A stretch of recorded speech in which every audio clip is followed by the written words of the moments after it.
भगवद गीता अध्याय 1 श्लोक 2। 1 श्लोक का संदर्भ। ये श्लोक भगवद गीता के आरंभिक दृश्य का हिस्सा है जो कुरुक्षेत्र के युद्धक्षेत्र में घटित होता है। राजा धृतराष्ट्र अंधे होने के कारण स्वयं युद्ध नहीं देख सकते। वह अपने सारथी और मंत्री संजय से युद्धभूमि में घटित घटनाओं का वर्णन करने के लिए कहते हैं। महर्षि व्यास द्वारा दिव्य दृष्टि प्राप्त संजय अपना वर्णन प्रारंभ करते हैं। इस श्लोक में संजय पांडवों की सुव्यवस्थित सैन्य संरचना को देखकर कौरवों के नेता दुर्योधन की प्रतिक्रिया का वर्णन करते हैं। 2 अर्थ एवं व्याख्या। 1 सबसे सुंदर वस्तु वह है जो पूजा के योग्य है, दृष्ट्वा तु पांडवानीकम व्यूम। इसका अर्थ है पांडव सेना को सैन्य संरचना में व्यवस्थित देखना। शब्द व्यूम एक सुव्यवस्थित युद्ध संरचना को संदर्भित करता है।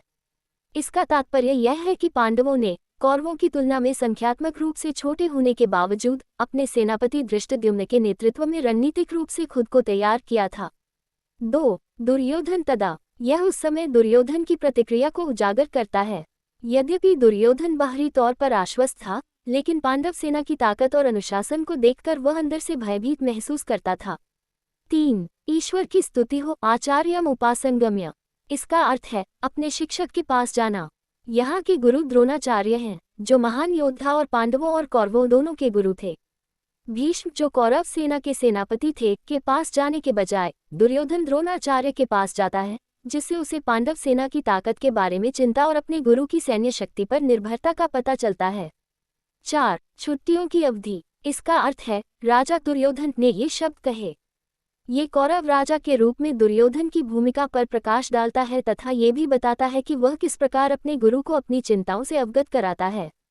3 गहन विश्लेषण। दुर्योधन की मानसिक स्थिति। यद्यपि वह शांत और आत्मविश्वासी दिखने की कोशिश करता है, लेकिन पांडव संरचना को देखकर उसकी तत्काल प्रतिक्रिया चिंता का संकेत देती है। इससे पता चलता है कि वह अपने विरोधियों की ताकत से परिचित हैं, विशेषकर भीम और अर्जुन जैसे अनुभवी योद्धाओं के साथ जो पांडव सेना का नेतृत्व कर रहे हैं।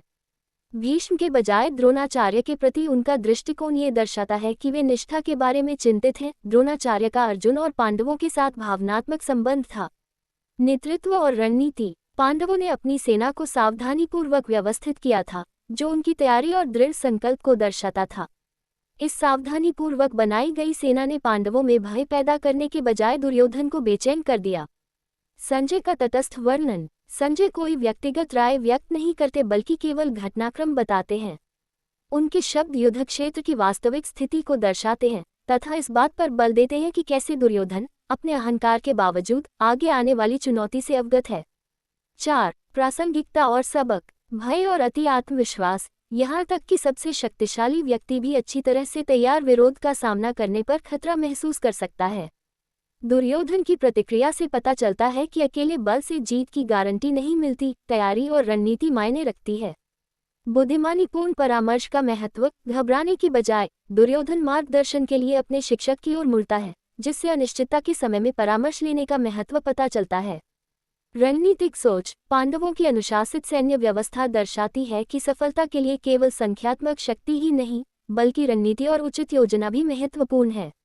निष्कर्ष। ये श्लोक महान युद्ध की शुरुआत का प्रतीक है, जो धर्म और अधर्म के बीच टकराव के लिए मंच तैयार करता है।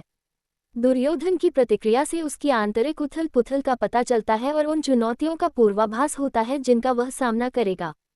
इस श्लोक के माध्यम से भगवद गीता नेतृत्व, आत्मविश्वास और सुनियोजित कार्य के प्रभाव के बारे में गहन शिक्षा देना शुरू करती है।